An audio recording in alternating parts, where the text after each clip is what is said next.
Good day everyone, I am Kimberly A. Salinas And I am April Rose Portaza. and today we are going to discuss the interest rate of the deferred annuity. So first, we're going to show the derivation of the interest rate formula of the deferred annuity from the present value formula. So first, we have the present value formula of the deferred annuity, which is the ADEF is equals to R times the quantity of 1 plus I raised to negative D minus 1 plus I raised to negative N plus D all over I. So here, in order to isolate the I, so first we're going to isolate the R. So our goal here is to isolate the I, and for this, we need to cancel the R. So we're going to use the multiplication property of equality. So we divide both sides by 1 over R, which is now we have the I times ADEF all over R is equals to 1 plus I raised to negative D minus 1 plus I raised to the quantity of negative N plus D all over I. So again, we're going to use the multiplication property of equality to isolate the I. To isolate the R, ADEF over R. So here we're going to multiply both sides by A over ADEF. So now we have the I is equals to R times the quantity of 1 plus I raised to negative D minus 1 plus I raised to negative N plus D over ADEF. So here, as you notice, we already isolate the I, but in the right side of our equation, we still have the I here. This is the interest rate. So here we have searched from the internet, and according to Dancy M 2023, in the future value and present value formula for annuities, there is no way to algebraic isolate the periodic interest rate. Consequently, calculating the interest rate for an annuity cannot be found by using the formula. So to find the interest rate of the deferred annuity, we have a sample problem. So Mark plans to invest in a deferred annuity that starts paying 20,000 pesos per year for 5 years, with the first payment beginning 3 years from now. So the present value of the annuity today is 70,000 pesos.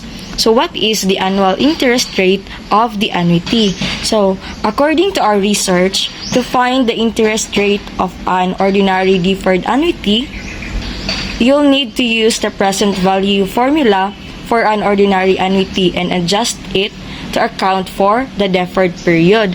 So based on the problem, we have the given our R is equals to 20,000 and our N is 5, which is the number of payments, and our D is 3, which is the deferral period, and our present value or the ADEF is equals to 70,000 pesos. So in finding the interest rate of the deferred annuity, we have to use a trial and error. So we let I is equals to 0.04 and I is equals to 0.05 and I is equals to 0.06. So if I is equals to 0.04, so first is the formula of the present value of that deferred annuity. We have ADEF is equals to R times the quantity of 1 minus the quantity of 1 plus I raised to negative N all over I times the quantity of 1 plus I raised to negative D. So substitute the given, we now have 70,000 is equals to 20,000 times 1 minus the quantity of 1 plus 0.04 raised to negative 5 all over 0.04 times the quantity of 1 plus 0.04 raised to negative 3. So we now have 70,000 pesos is equals to 79,153.08.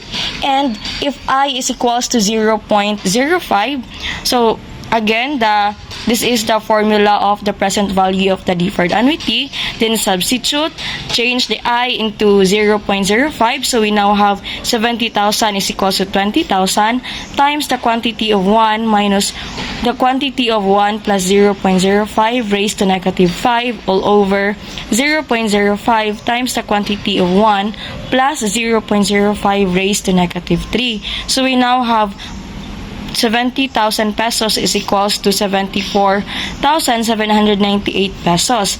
And if our I is equals to 0.06, then we use the present value formula of the deferred annuity.